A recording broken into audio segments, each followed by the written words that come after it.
I'm Alina Novak, 42, a senior engineering director who built my career from the ground up over 15 years at TechFlow Industries.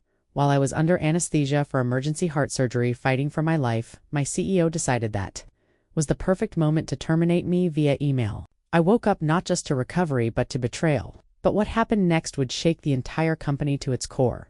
Within 48 hours, all 47 engineers on my team had walked out the door with me, taking with them the knowledge of every critical system that kept TechFlow running. Sometimes loyalty runs deeper than corporate greed, and sometimes the cost of betrayal is higher than anyone imagined.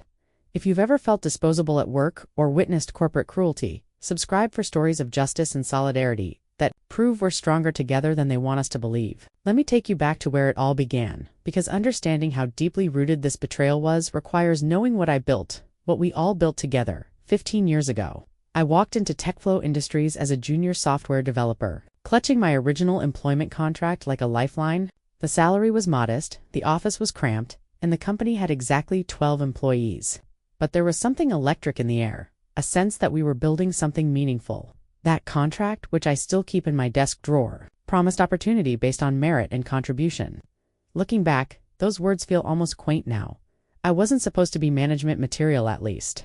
That's what my computer science professors had suggested. I was too collaborative, they said, too focused on bringing others along instead of racing ahead. But at TechFlow, those very qualities became my strength. When the original engineering manager left after 18 months, I found myself stepping into the role not because I demanded it, but because the team asked me to.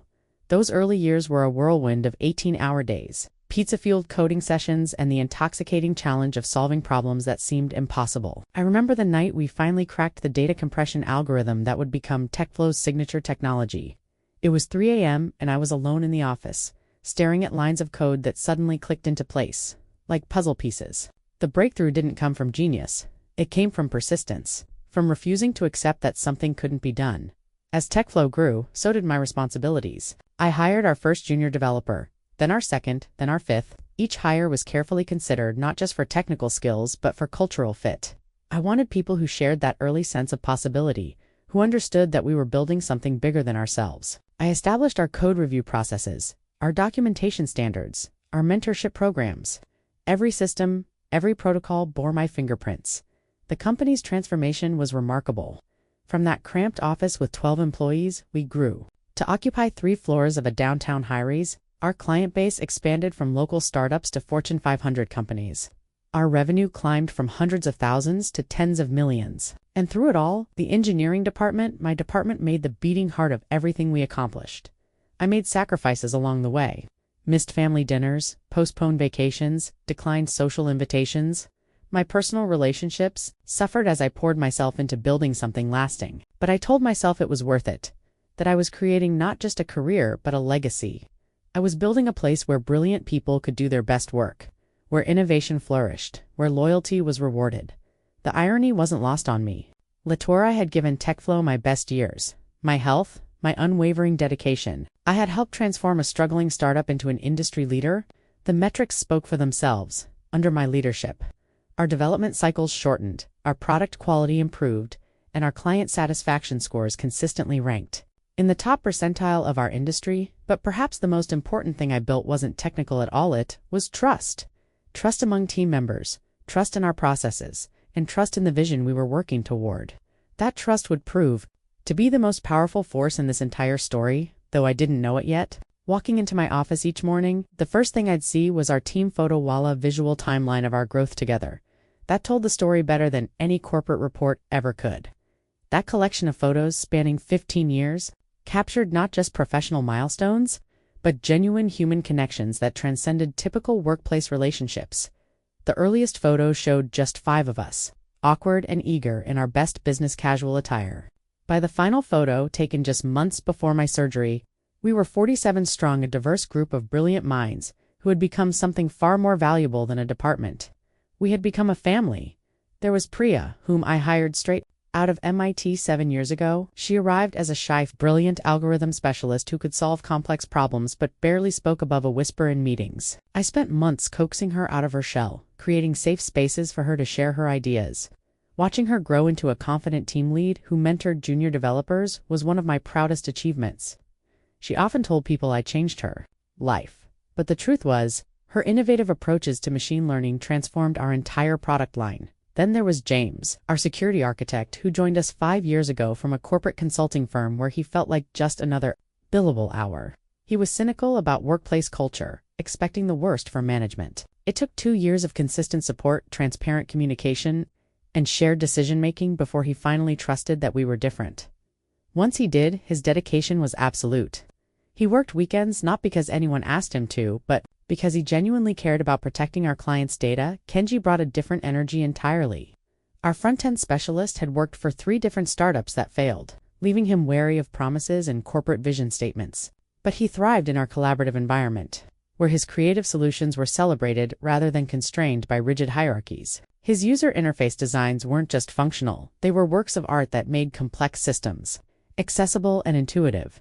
The mentorship relationships we fostered went far beyond technical skills. When Aisha was struggling with imposter syndrome as our only Black woman engineer, I didn't just offer encouragement, I connected her with industry networks, sponsored her conference presentations, and made sure her contributions were visible to senior leadership. Watching her confidence soar and seeing her perspective enrich our problem-solving approach reinforced my belief that diversity wasn't just morally right. It made us better at everything we did. Our team culture wasn't built through corporate retreats or mandated team-building exercises. It grew organically through shared late nights solving critical problems, celebrating each other's successes, and supporting one another through personal challenges. When Robert's father was diagnosed with cancer, the team reorganized his project responsibilities without being asked. When Lynn was going through a difficult divorce, we created flexible arrangements that let her manage both work and custody schedules. We had our own traditions and inside jokes that outsiders might not understand. Friday afternoon code reviews became collaborative learning sessions where junior developers could ask any question without judgment.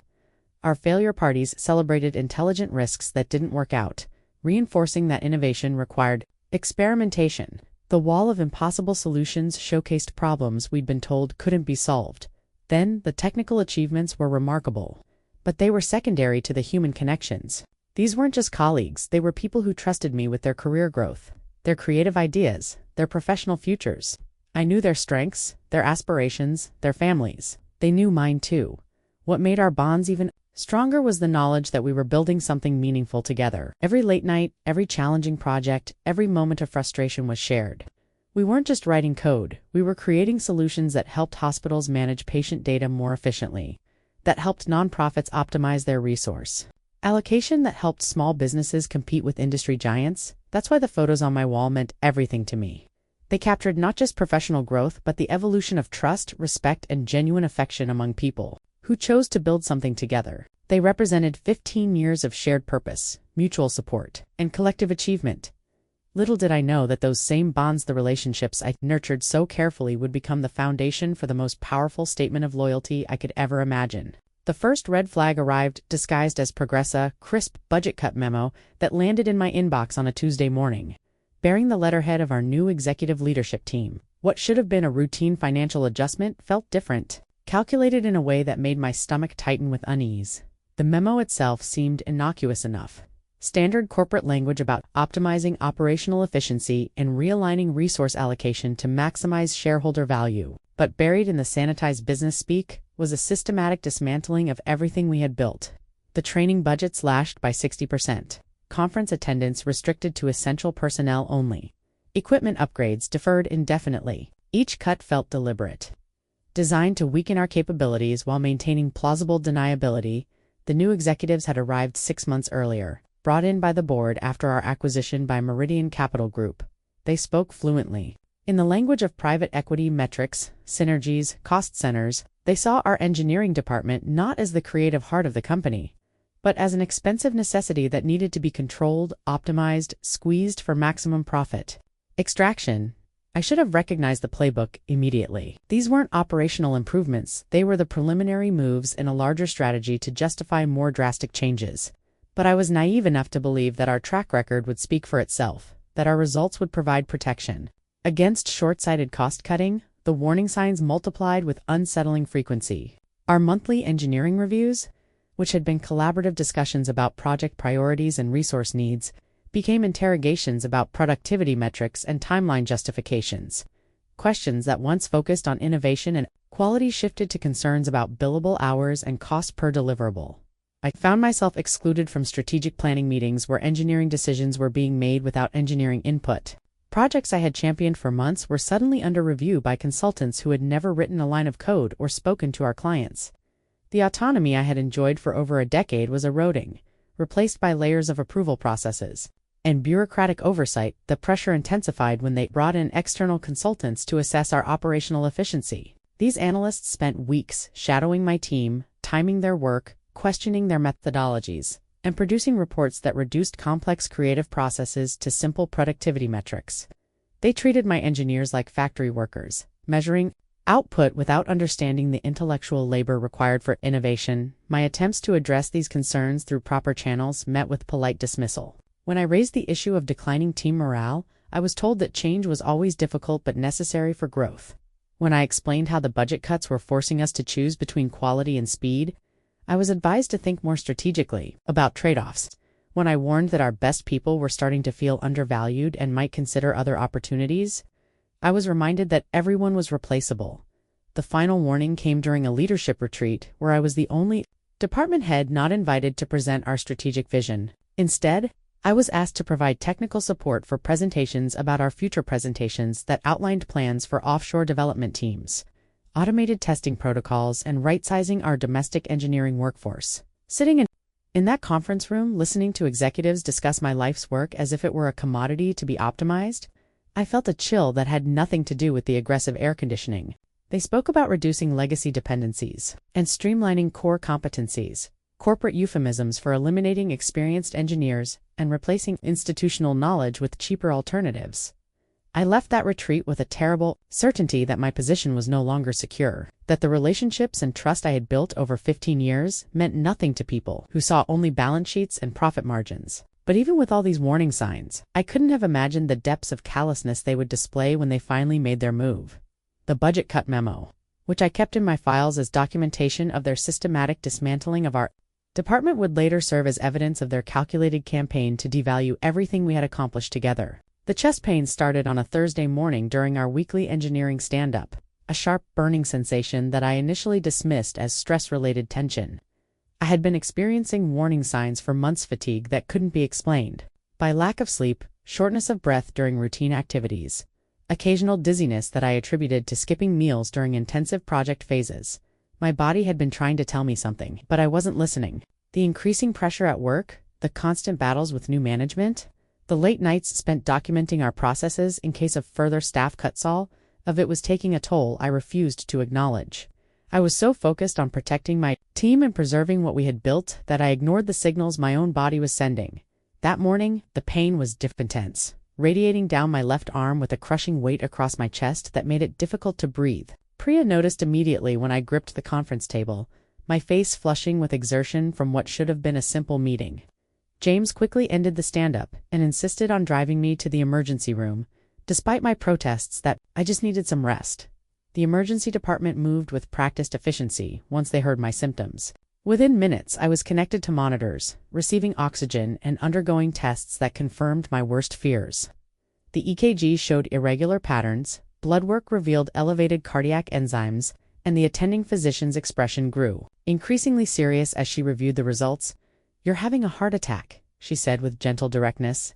"We need to get you into surgery immediately to restore blood flow to your heart muscle. The next few hours are critical." The medical emergency report, which I would later request as part of my medical records, documented the severity of my condition in clinical terms that couldn't capture the terror I felt. Acute street elevation, myocardial infarction, emergency cardiac catheterization required time to intervention, critical for patient outcome. The language was sterile, but the reality was, Starkey was fighting for my life. My sister Karen arrived just as they were preparing me for surgery, her face pale with worry and fear. I gave her my phone, asking her to contact my team and let them know I would be out of the office for a few days. Such naive optimism. I still believed this was a temporary setback, that I would recover quickly and return to the battles waiting at TechFlow. The last thing I remember before the anesthesia took hold was the surgeon explaining the procedure, her voice calm and reassuring as she described how they would insert a stent to restore blood flow to my blocked artery. I felt a strange sense of peace, grateful to be in capable hands, trusting that when I woke up, the worst would be behind me. What I couldn't have known was that while I lay unconscious, vulnerable, and dependent on machines to keep me alive, the executives at TechFlow were making calculations of their own. They saw my medical crisis not as a human tragedy requiring compassion and support, but as an opportunity, a moment when I couldn't defend myself or respond to their actions. The timing would prove to be everything, though not in the way I had hoped. While surgeons worked to save my life, corporate executives were crafting the email that would attempt to destroy it. Consciousness returned slowly, like emerging from deep water, toward a surface of pain and confusion. The recovery room was quiet, except for the steady beeping of monitors tracking my vital signs, the soft shuffle of nurses checking on patients, and the distant hum of hospital machinery that had kept me alive through the night. The surgery had been successful. The surgeon's brief visit confirmed that the stent was properly placed. Blood flow had been restored, and my heart muscle showed encouraging signs of recovery. I should have felt relief, gratitude, hope for the future. Instead, I felt an overwhelming need to check my phone to reconnect with the world I had left behind. When the anesthesia took hold, Garen handed me my phone with gentle reluctance, her expression carrying a worry that seemed disproportionate to my medical condition. "Alina, maybe you should rest a bit more before." But I was already scrolling through the notifications that had accumulated during my unconscious hours. Text messages from team members expressing concern and support.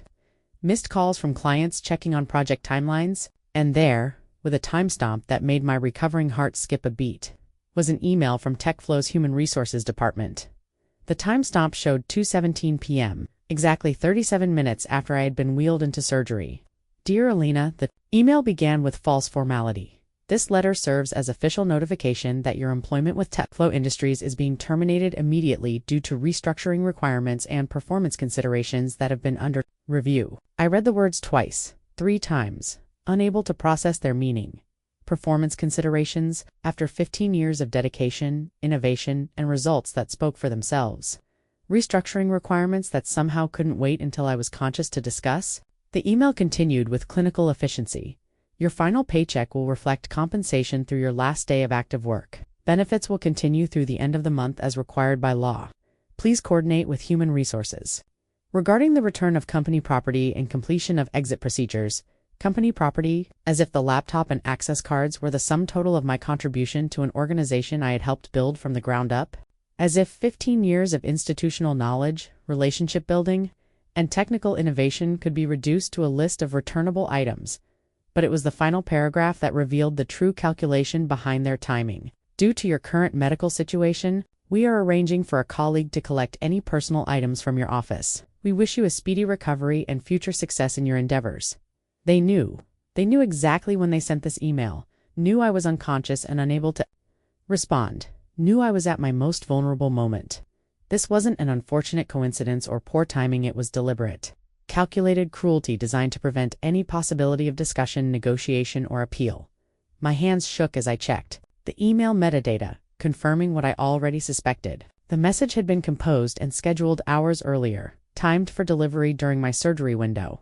They had planned this betrayal while I was fighting for my life, ensuring I would wake up not just to recovery, but to the complete destruction of my professional identity. The nurse noticed my distress immediately, my heart rate monitor accelerating with each wave of shock and anger. But this trauma couldn't be treated with medication or medical intervention. This was the kind of wound that cut deeper than any surgical incision. The kind of betrayal that makes you question everything you thought you knew about loyalty, decency, and human dignity. Karen tried to take the phone away, but I couldn't stop reading, searching for some explanation that would make sense of this calculated cruelty. There was none to be found. The news of my termination spread through the engineering department like a shockwave, triggering reactions that TechFlow's executives never could have anticipated. What they had calculated as a clean surgical removal of a problematic employee instead became the catalyst for something far more powerful and far more dangerous to their plans. Priya was the first to learn the truth. She had been calling my work extension every few hours to check if I had returned, wanting to coordinate coverage for my active projects and ensure nothing critical fell through the cracks. When HR informed her that my employment had been terminated and my access revoked, she initially assumed there had been some mistake. "I'm sorry, could you repeat that?" she asked, her voice carrying the confused politeness of someone certain they had misheard something impossible. The HR representative's response was coldly efficient. Alina Novak's employment was terminated yesterday due to performance and restructuring considerations. Her access to all systems has been revoked. If you have questions about project transitions, please contact your manager. The call ended abruptly, leaving Priya staring at her phone in disbelief. Elena terminated the woman who had built the department, who had mentored half the team, who was recovering from emergency heart surgery. The woman whose performance considerations had resulted in 3 consecutive years of department awards and client satisfaction scores that exceeded company targets. Within minutes, Priya had created an urgent group chat that would become the digital headquarters for what was about to unfold. The messages came rapidly, each team member processing the news with escalating outrage and disbelief. "This has to be a mistake," James typed. "There's no way they terminated Elena while she was in surgery." "I just confirmed with HR," Priya responded. "They sent the termination email yesterday at 2:17 p.m. Elena was unconscious. Are you telling me they fired her while she was literally fighting for her life?" Kenji's message carried a fury that was palpable even through text. "That's exactly what I'm telling you," Priya confirmed. They waited until she couldn't defend herself. The chat exploded with messages as word spread throughout the team. Aisha, Robert, Lynn, and dozens of others joined the conversation, each adding their own expressions of shock, anger, and growing determination that this betrayal could not stand unchallenged. What emerged from those initial hours of digital conversation was something unprecedented in TechFlow's corporate history: a complete rejection of management's authority by the entire engineering workforce. These weren't just employees expressing displeasure with a corporate decision. These were people who had been personally mentored, supported, and inspired by Elena, and they saw her termination as an attack on everything they valued. "She changed my career," Aisha wrote. "When I was ready to quit tech entirely because I felt like I didn't belong, Elena fought for me. She made sure my ideas were heard, my contributions recognized. She didn't just manage me, she believed in me." "Same here," Robert added. "When my dad was sick, Elena reorganized my entire project load without me even asking. She made it possible for me to be there for my family while keeping my job. That's not normal management. That's humanity." The messages continued late into the night, each team member sharing stories that painted a picture of leadership that went far beyond typical corporate relationships. They spoke of Elena's technical brilliance, her collaborative approach to problem solving, her fierce advocacy for her team's professional development and personal well-being. But most importantly, they began to discuss what Elena's termination meant for their own futures at TechFlow. If someone with Elena's track record, dedication, and results could be discarded so callously, what security did any of them have?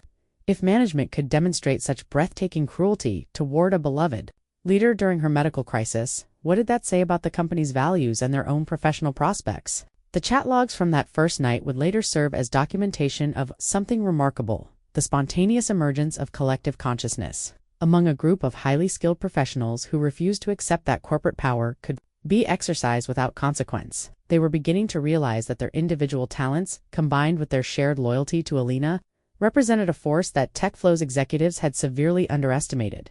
By morning, the ripple effect had become something much more powerful, at the beginning of a tidal wave that would reshape everything. The official press release arrived in everyone's inbox the next morning. A masterpiece of corporate sanitization designed to control the narrative before it could spiral beyond management's control. The document, bearing TechFlow's polished letterhead and carefully crafted language, attempted to transform a cruel betrayal into a routine business decision. TechFlow Industries announces strategic organizational changes. The headline proclaimed with the bland authority of corporate communications. The release continued with practiced efficiency. As part of our ongoing commitment to operational excellence and strategic growth, TechFlow has implemented organizational changes designed to optimize our engineering capabilities and enhance client service delivery. Reading those words from my hospital bed felt surreal, like watching someone else's life being rewritten by strangers who had never understood what we were building together. The press release made no mention of Elena Novak by name, referring instead to leadership transitions and structural improvements that would position TechFlow for continued success in a competitive marketplace. The sanitized language couldn't disguise the calculated nature of their messaging. Every phrase had been focus grouped and legal reviewed to minimize liability, while maximizing the impression of thoughtful strategic planning. They described my termination as part of a comprehensive review of organizational effectiveness, rather than the impulsive act of cruelty. It actually was. But it was the quotes from senior leadership that revealed the true depths of their dishonesty. CEO Richard Thornton was quoted as saying, "These changes reflect our commitment to building a more agile, responsive organization that can meet the evolving needs of our clients. We're grateful for the contributions of all team members and remain focused on delivering exceptional value, grateful for contributions from a man who had never attended a single engineering meeting, never reviewed our project outcomes, never spoken directly with the clients who consistently praised our work. His gratitude felt hollow when measured against the timing of my termination and the systematic dismantling of everything our team had accomplished. The HR department's follow-up communications were equally disingenuous, filled with legal boilerplate and corporate speak designed to discourage questions and minimize discussion. When team members inquired about transition plans or project continuity, they were referred to appropriate management channels and reminded of their confidentiality obligations. The company's attempt to control the narrative extended beyond internal communications. They had clearly prepared talking points for client inquiries, describing the changes as strategic enhancements to our service delivery model, rather than the chaotic upheaval they actually represented. Account managers were instructed to emphasize continuity and stability while glossing over the reality that the person responsible for most client relationships and technical solutions was no longer with the company.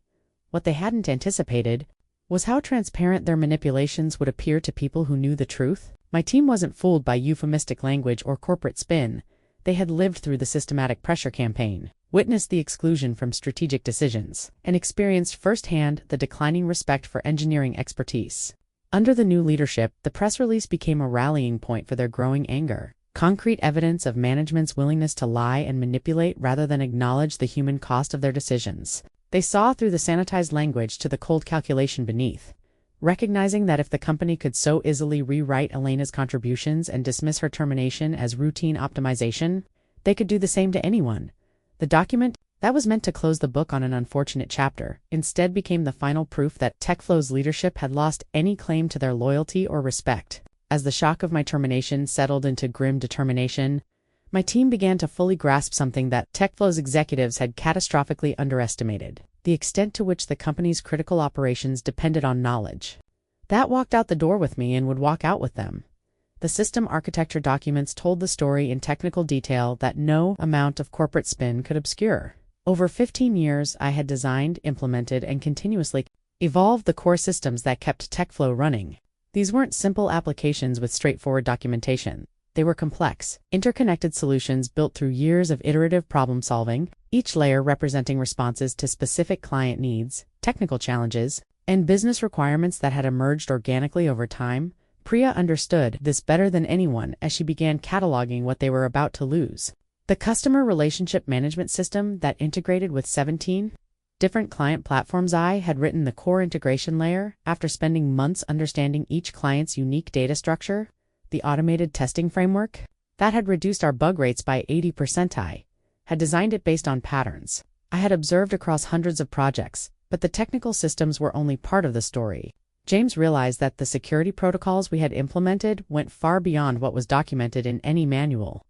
The intrusion detection algorithms, the authentication workflows, the data encryption standards, all of these had been refined through years of collaborative problem solving between me and the team. Removing me from the equation wasn't just losing a manager, it was losing the institutional memory that made all of these systems coherent and maintainable. Kenji saw the client relationship implications most clearly. Our user interface designs weren't just aesthetically pleasing, they were carefully crafted solutions that reflected deep understanding of each client's workflow patterns, user behavior preferences, and operational constraints. I had spent countless hours observing how users actually interacted with our systems, identifying pain points that weren't captured in formal requirements, designing solutions that anticipated needs before clients even articulated them.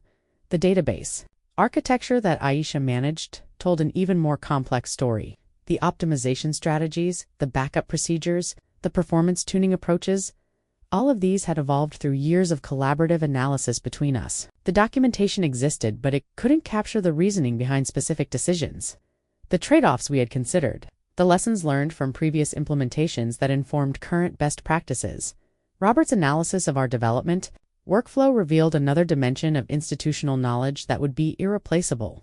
The code review standards, the deployment procedures, the quality assurance protocols, these had been developed through years of experimentation and refinement.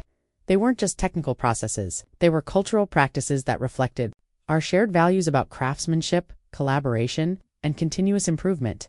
As the team compiled this inventory of institutional knowledge, they began to understand the magnitude of TechFlow's strategic error. The company hadn't just terminated an employee, They had severed the neural pathways that connected 15 years of accumulated expertise to current operations. They had broken the knowledge transfer mechanisms that allowed complex systems to evolve and adapt to changing requirements. Most critically, my team realized that their own expertise was inextricably linked to mine. We had developed our technical approaches collaboratively, building on each other's insights and creating solutions that reflected collective intelligence rather than individual contributions. Removing me from this ecosystem didn't just eliminate my knowledge, it disrupted the entire network of relationships that made the team more than the sum of its parts. The system architecture documents became more than technical blueprints, they became evidence of an interconnected web of expertise that TechFlow's leadership had foolishly assumed could be easily replaced or replicated. My team understood what the executives clearly did not. Knowledge isn't just information that can be downloaded and transferred. It's understanding built through years of shared experience, collaborative problem solving, and mutual trust. They were about to demonstrate just how expensive that misunderstanding would prove to be. The decision didn't happen in a single moment, it emerged gradually through dozens of conversations, shared realizations, and a growing certainty that remaining at TechFlow would mean accepting a fundamental betrayal of their own values. By the third day after my termination, my team had reached a consensus that would have seemed impossible just a week earlier. They were going to resign. All of them together. Priya took the lead in coordinating what they began calling the collective response. Her apartment became the unofficial headquarters for planning sessions that stretched late into the night, filled with laptops, legal pads, and the intense energy of people who had discovered their own power. "This isn't about revenge," she explained to the group during one of these sessions. "This is about standing up for principles that matter more than paychecks." Alina didn't just manage Ushi, created an environment where we could do our best work, where our contributions were valued, where we were treated like human beings rather than replaceable resources. James nodded, his usually reserved demeanor replaced by quiet determination. "I've worked for companies that treated employees like numbers on a spreadsheet. I swore I'd never accept that again." What they did to Aelina, terminating her while she was unconscious, that's not just cruel. It's a preview of how they'll treat all of us when it's convenient. The logistics of coordinated resignation required careful planning. They needed to ensure that their departure would be legal, professional, and impossible to ignore. Kenji, with his experience at startups that had failed due to poor leadership decisions, understood the importance of timing and presentation. "We submit simultaneously," he suggested. "All 47 of us, same day, same time. Identical resignation letters that make our reasoning clear but legally bulletproof. We give appropriate notice, offer transition assistance, but we make it absolutely clear that this is a direct response to Elena's treatment." Aisha raised practical concerns that demonstrated the group's maturity and thoughtfulness. "What about people with families, mortgages, financial obligations? We can't ask everyone to sacrifice their security for symbolic solidarity." This concern sparked hours of discussion about individual circumstances and collective responsibility. They created a private fund to help team members who might face financial hardship during a job transition. Senior engineers volunteered to share their networks and actively help junior colleagues find new positions. They researched unemployment benefits, reviewed their employment contracts for restrictive clauses, and consulted with employment lawyers to understand their rights and protections. The resignation letters themselves became collaborative masterpieces of professional communication. They worked through multiple drafts, ensuring the language was respectful but unambiguous about their motivations. The final version was elegantly simple. "Please accept this letter as formal notification of my resignation. From TechFlow Industries, effective 2 weeks from today's date. This decision is based on fundamental disagreements with recent management actions that contradict the values of integrity, respect, and human dignity that I consider essential to any workplace. I am committed to ensuring a professional transition of my responsibilities and wish the company success in its future endeavors." 47 identical letters, each signed individually, each representing a personal decision to prioritize principles over convenience. The uniformity of language was intentional. It would be impossible for management to claim that this was anything other than a coordinated response to specific leadership failures. Robert suggested they include a group statement that would be released simultaneously with their resignations, explaining their actions to clients, colleagues, and the broader industry. This wasn't about airing personal grievances. It was about establishing a public record of corporate accountability and professional standards. The final planning session took place on a Sunday evening. 47 engineers gathered in apartment complex community room, reviewing their strategy one last time. The energy was serious but not somber. They were nervous about the professional risks they were taking, but confident in the righteousness of their cause. As they prepared to leave, Lynn captured the moment with a simple observation. Whatever happens next, we'll know we stood up for something that mattered. Alina would be proud of us. The resignation letters were ready. The transition documentation was complete. The coordinated response was scheduled for 9 a.m. the following Tuesday. TechFlow's executives were about to discover that loyalty, once betrayed, could become the most powerful force for organizational change they had ever encountered. Tuesday morning arrived with the crisp clarity of a decision point that would reshape everything. At exactly 9 a.m., 47 resignation letters arrived simultaneously in the inboxes of TechFlow's management team, each accompanied by a professionally printed copy delivered by hand to Human Resources. The synchronization was perfect, the result of weeks of careful coordination and shared commitment. Priya walked into HR at 8:58 a.m., carrying a stack of identical envelopes. James arrived 30 seconds later with his own delivery. By 9:02 a.m., every engineering team member had submitted their resignation, creating a cascade of notifications that would soon overwhelm the corporate communications systems. But the letters were only the beginning. The visual impact of their collective departure would prove even more powerful than the written words at 10 a.m. They gathered in the main lobby of TechFlow's headquarters, each carrying a small cardboard box that would serve as the badge collection container. The symbolism was intentional and unmistakable. They were returning not just their access cards, but their allegiance to an organization that had demonstrated such callous disregard for basic human decency.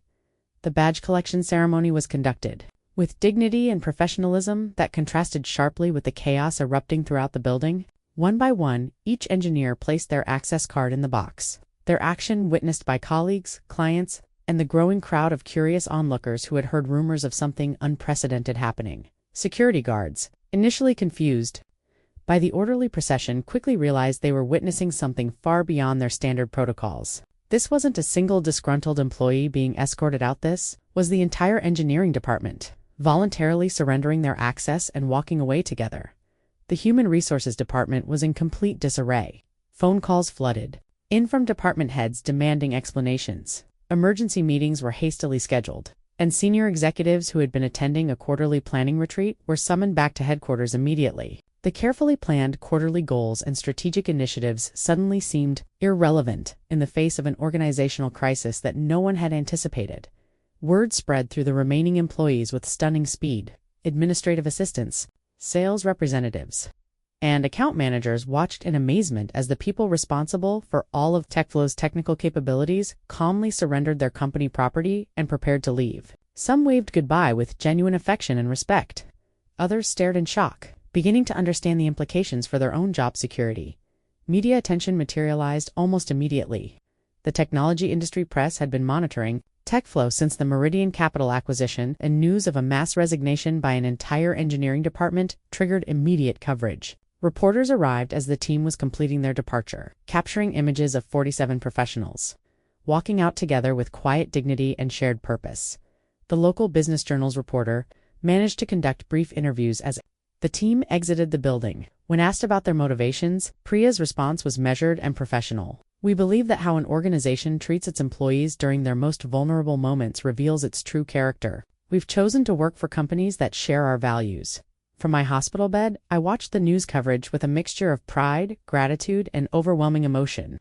These brilliant, principled people had risked their own financial security to stand up for something larger than individual career advancement. They had transformed my personal betrayal into a statement about professional ethics and workplace dignity that would resonate far beyond TechFlow's corporate walls.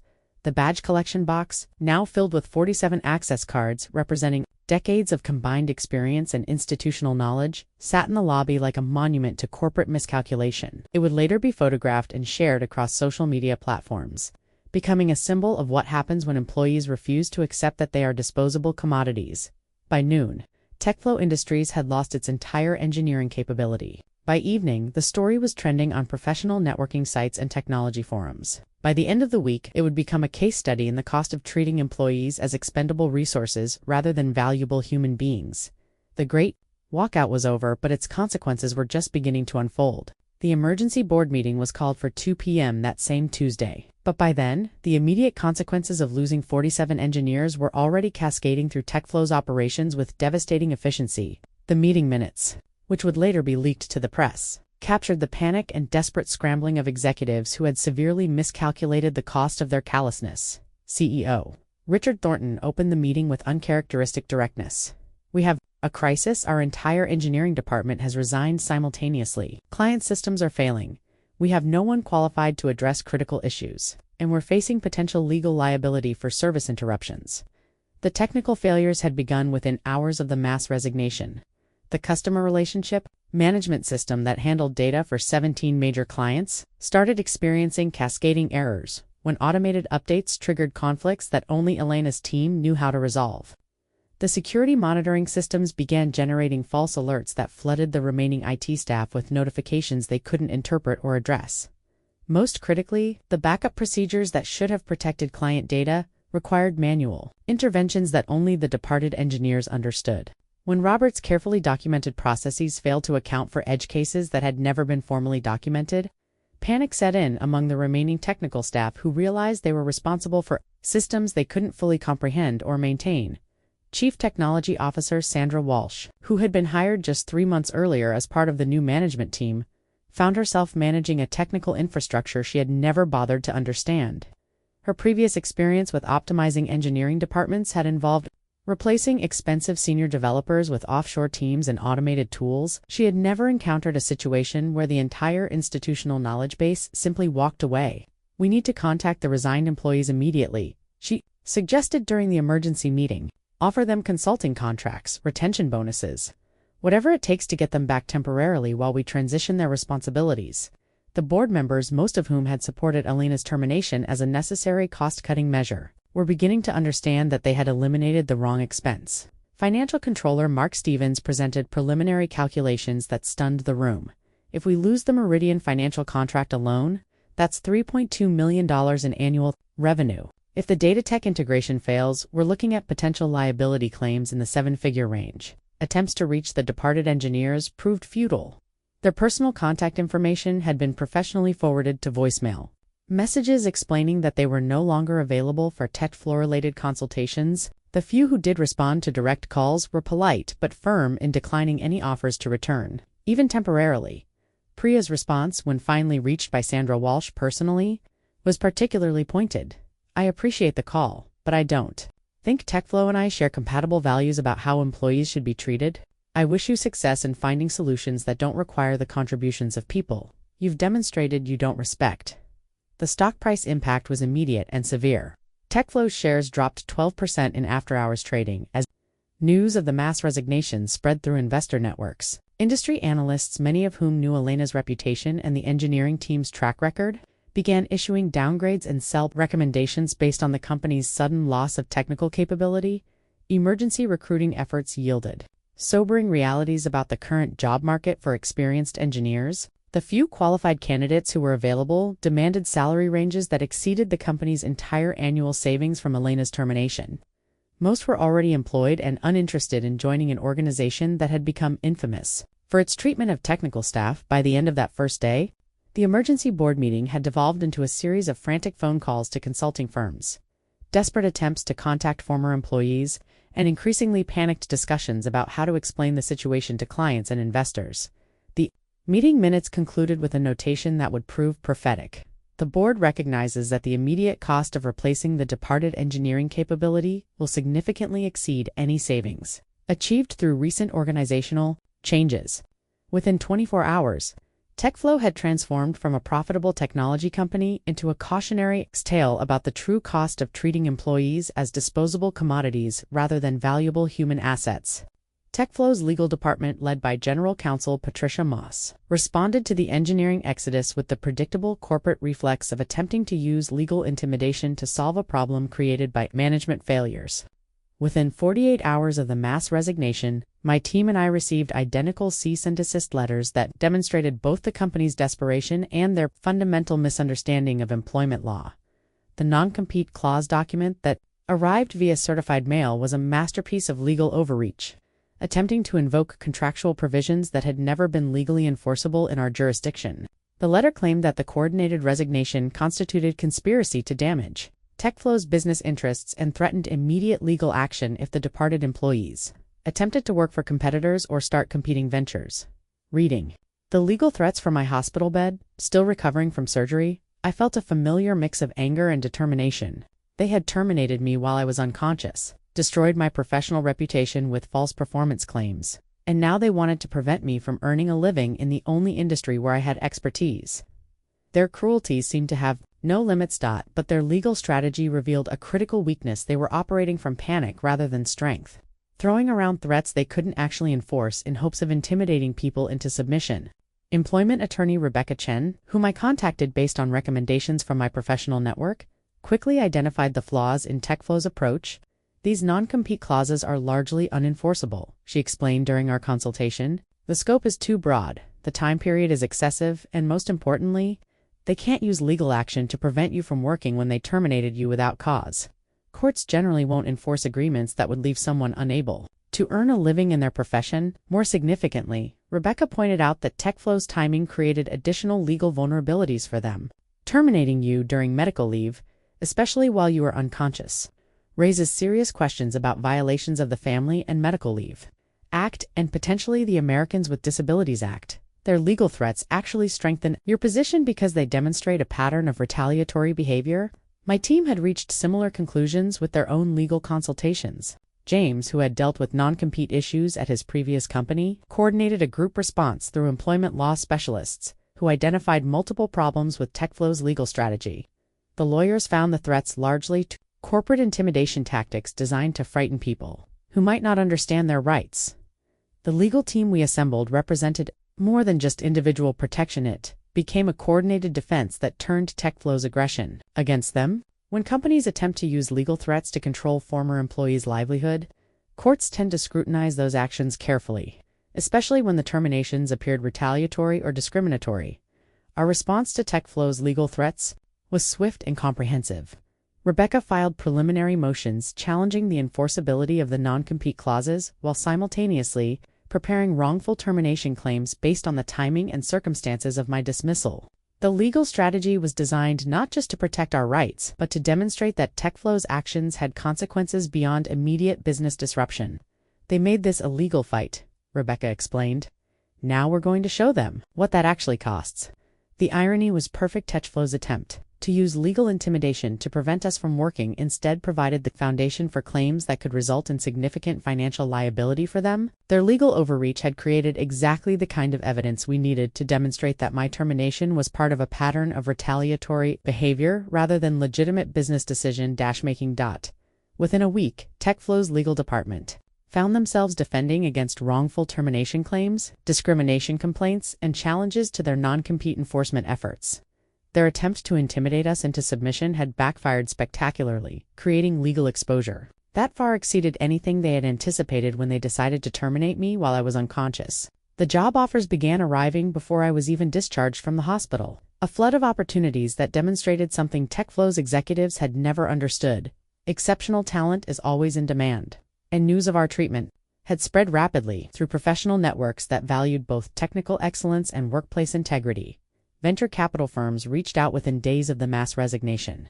Having heard about our situation through industry connections and recognizing an unprecedented opportunity, 47 engineers with proven track records led by someone with Elena's reputation don't become available often, explained Marcus Rivera from Pinnacle Ventures during our first phone conversation. We'd like to discuss funding a new venture that could leverage your collective expertise. The outreach wasn't limited to investors. Competing technology companies, many of whom had tried unsuccessfully to recruit from our team over the years, suddenly found themselves with access to talent they had long coveted. Offers arrived from established firms, promising significant salary increases, equity packages, and leadership roles that recognized our proven capabilities. But the most compelling opportunity emerged from conversations among the team themselves. During one of our regular check-in calls, we had maintained the supportive communication patterns Elena had fostered. Priya raised the possibility that had been quietly developing in everyone's minds. What if we didn't just find new jobs? What if we built something together? The idea of starting our own company felt both audacious and inevitable. We had worked together successfully for years, developed compatible approaches to problem solving, and shared values about how technical teams should operate. More importantly, we had demonstrated that our loyalty to each other transcended individual career considerations, foundation that most startups never achieve. Kenji had been researching the startup incorporation process, discovering that our combined expertise covered virtually every aspect of technology development and business. Operations. We have front-end specialists, back-end architects, security experts, database administrators, project managers, and business analysts. We're not just a development team, we're a complete technology company. The investor interest validated what we had begun to suspect. Our collective departure from TechFlow had created something rare in the technology industry. We weren't just individual contributors looking for new positions. We were a proven team with established working relationships, shared technical standards, and demonstrated ability to deliver complex projects on time and on budget.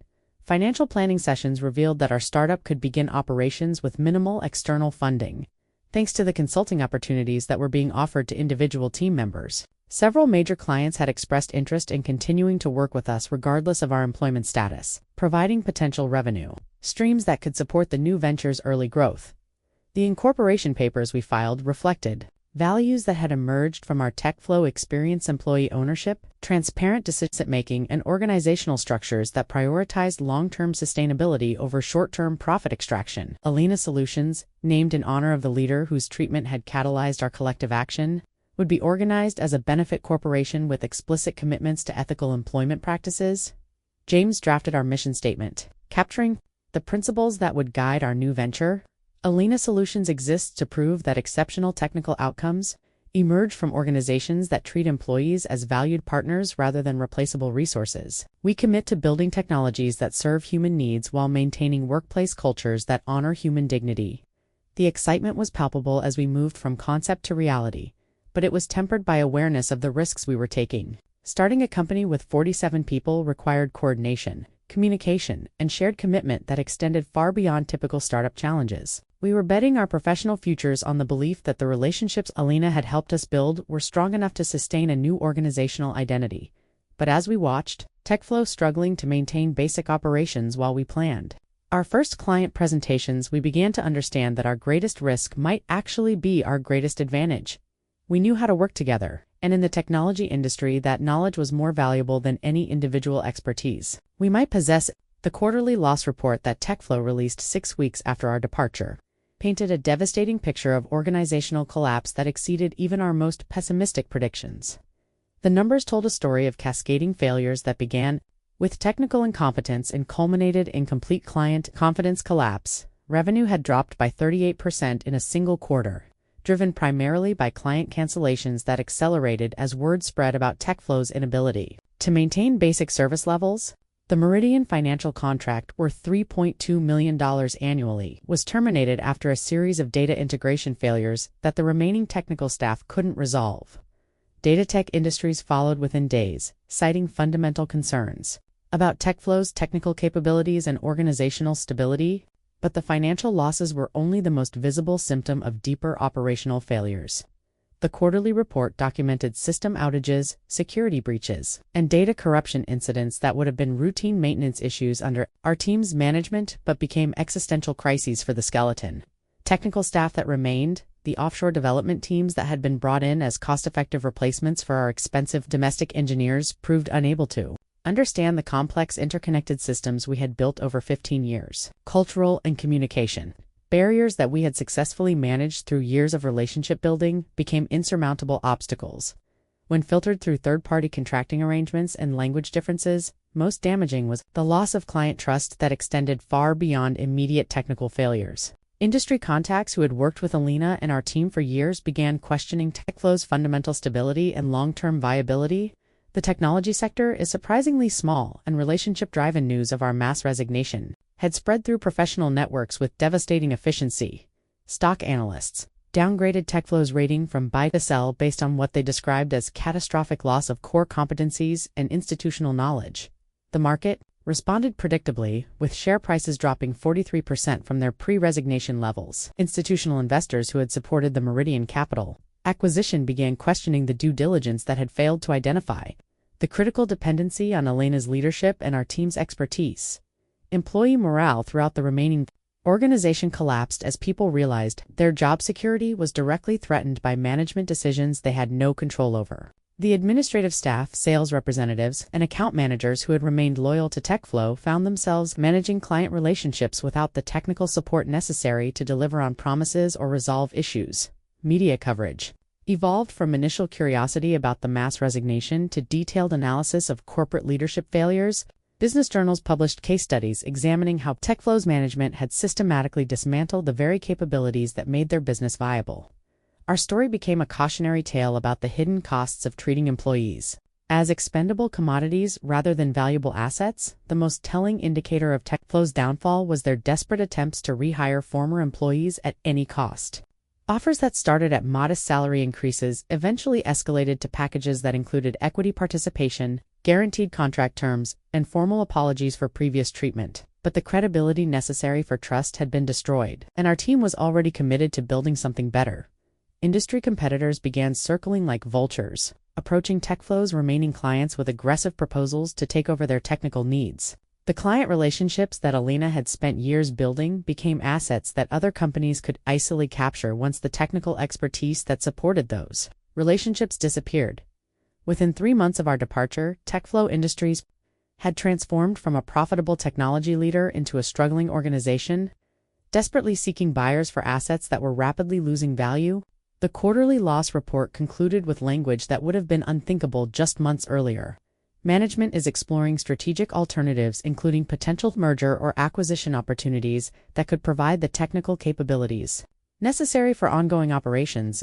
The downfall was swift, complete, and entirely predictable to anyone who understood that technology companies succeed or fail based on the knowledge, creativity, and commitment of the people who build and maintain their systems. The phone call came on a Wednesday morning, exactly 3 months after my termination, from someone I never expected to hear from again.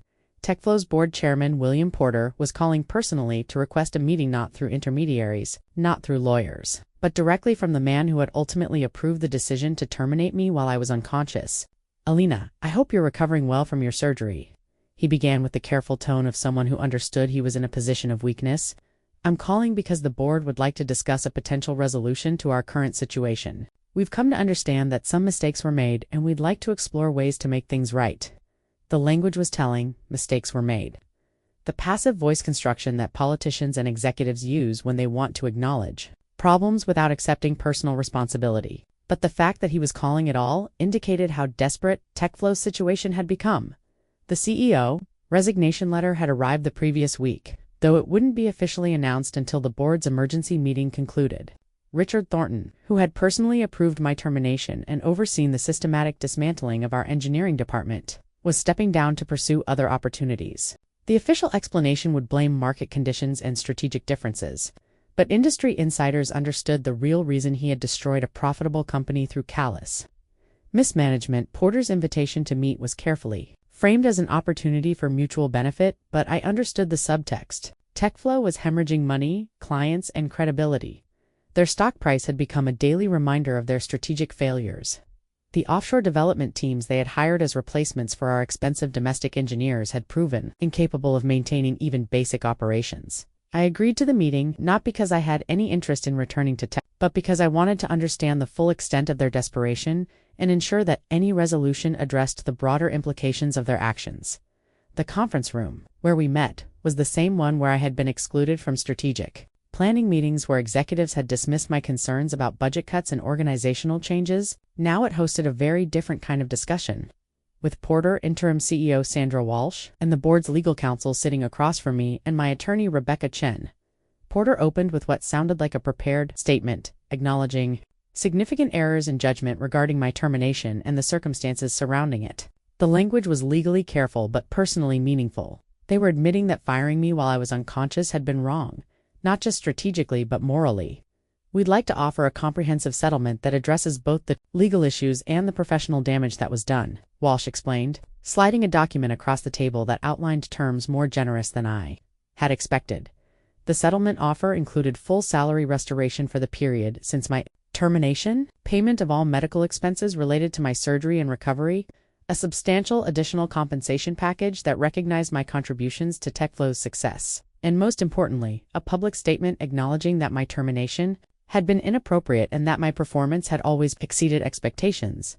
But the conversation revealed something more significant than financial terms. TechFlow's leadership had finally grasped the magnitude of their miscalculation. They weren't just offering money, They were implicitly acknowledging that their treatment of employees as disposable resources had nearly destroyed the company they were trying to protect.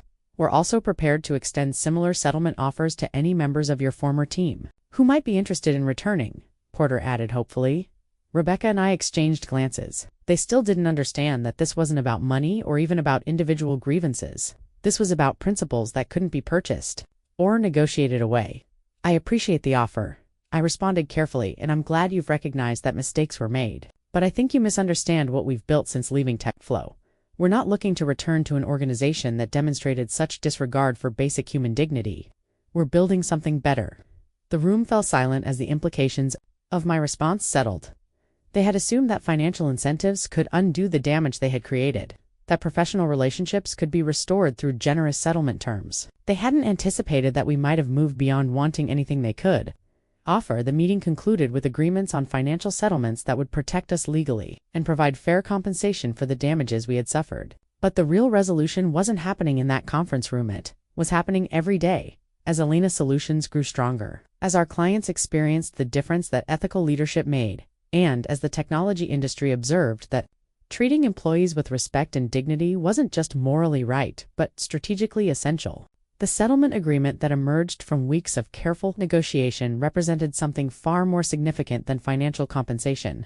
It was a formal acknowledgement that corporate leadership carries moral responsibilities that extend beyond shareholder returns and quarterly profits. The final document, signed by all parties after extensive legal review, included provisions that would have seemed impossible when I first woke up to that termination email. TechFlow agreed to issue a public statement acknowledging that my termination had been inappropriate and inconsistent with the company's stated values, that my performance had consistently exceeded expectations throughout my tenure, and that the timing of my dismissal reflected poor judgment that the company regrets. But the public apology, while personally meaningful, was less important than the broader commitments TechFlow made to prevent similar situations in the future.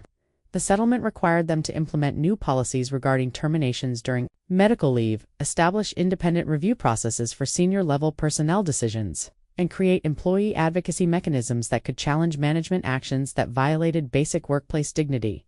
Financial compensation addressed both immediate damages and long-term impacts of their actions. The settlement covered all medical expenses related to my surgery and recovery, provided full salary restoration for the period since my termination, and included additional compensation that recognized the professional damage caused by their false performance claims and the circumstances of my dismissal. More significantly, the agreement extended similar protections and settlement offers to every member of my former team, acknowledging that their resignations had been a direct response to TechFlow's inappropriate actions rather than individual employment disputes. This provision validated our collective response and established precedent for situations where employee solidarity challenges corporate overreach. The legal framework we established would influence employment practices far beyond TechFlow's walls. Employment law specialists described the settlement as groundbreaking in its recognition that companies cannot simply terminate employees during medical crises without facing significant legal and financial consequences. The case would be cited in future litigation involving workplace retaliation and disability discrimination. Reading the final settlement terms, I felt a complex mix of satisfaction and sadness. Justice had been served, but it couldn't undo the emotional trauma of waking up from life-saving surgery to discover I had been betrayed by people I had trusted with my professional loyalty. No amount of money could restore the 15 years of dedication that had been casually discarded or repair the psychological damage caused by such calculated cruelty. Yet there was profound meaning in TechFlow's acknowledgement of wrongdoing. Their public statement would be permanent documentation that corporate power cannot be exercised without accountability, that employees have rights that transcend their economic value to employers, and that workplace dignity is not negotiable. Regardless of market pressures or strategic considerations, the settlement also provided closure for my team.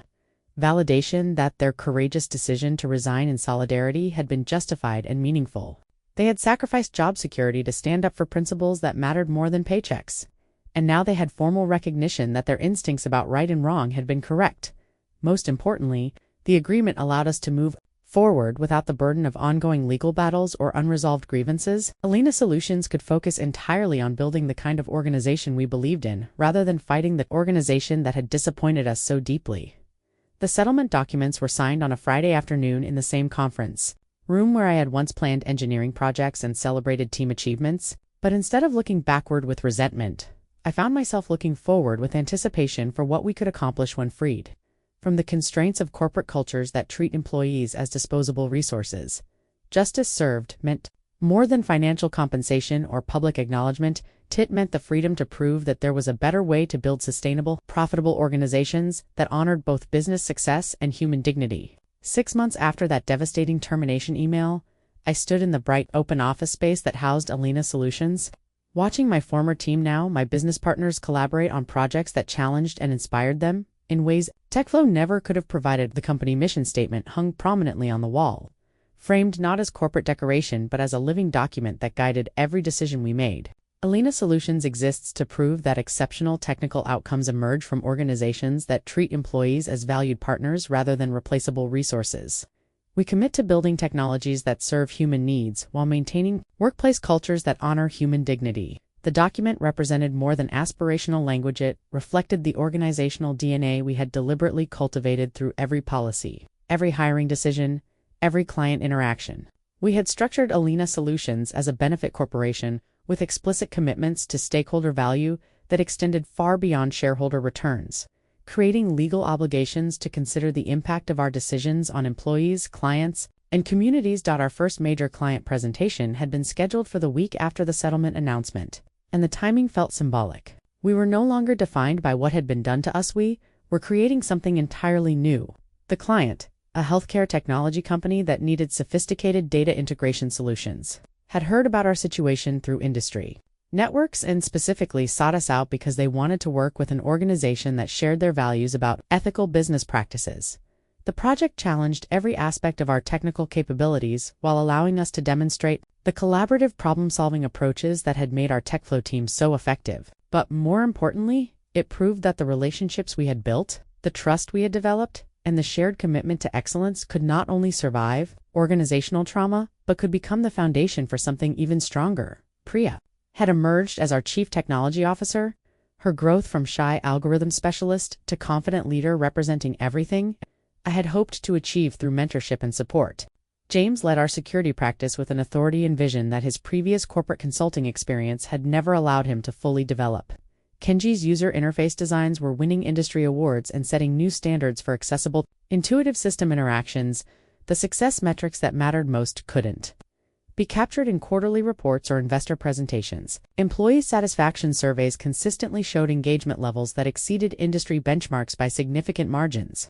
Client retention rates approached 97%, driven by technical excellence and service levels that reflected genuine care about their success. Project completion times and quality metrics consistently exceeded our commitments, demonstrating what became possible when people felt valued and supported rather than pressured and exploited. Industry recognition followed quickly. Alina Solutions was featured in technology publications as an example of innovative organizational design that prioritized both technical excellence and workplace dignity. Speaking invitations arrived from conferences focused on ethical business practices, employee ownership models, and the intersection of corporate responsibility and profitability.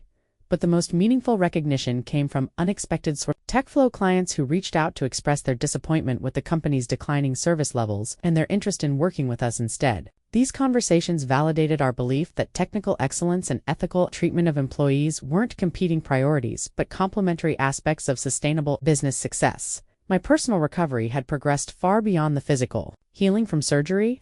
The emotional trauma of betrayal had transformed into clarity about values and priorities that would guide the rest of my career. I had learned that loyalty and trust, once damaged, could be rebuilt, but only through consistent actions that demonstrated genuine respect for human dignity. The story that began with cruel betrayal had become something entirely testament to the power of collective action, the importance of standing up for principles that matter, and the possibility of building organizations that serve both human needs and business objectives without compromising either. Alina Solutions represented more than professional redemption. It represented proof that there was a better way.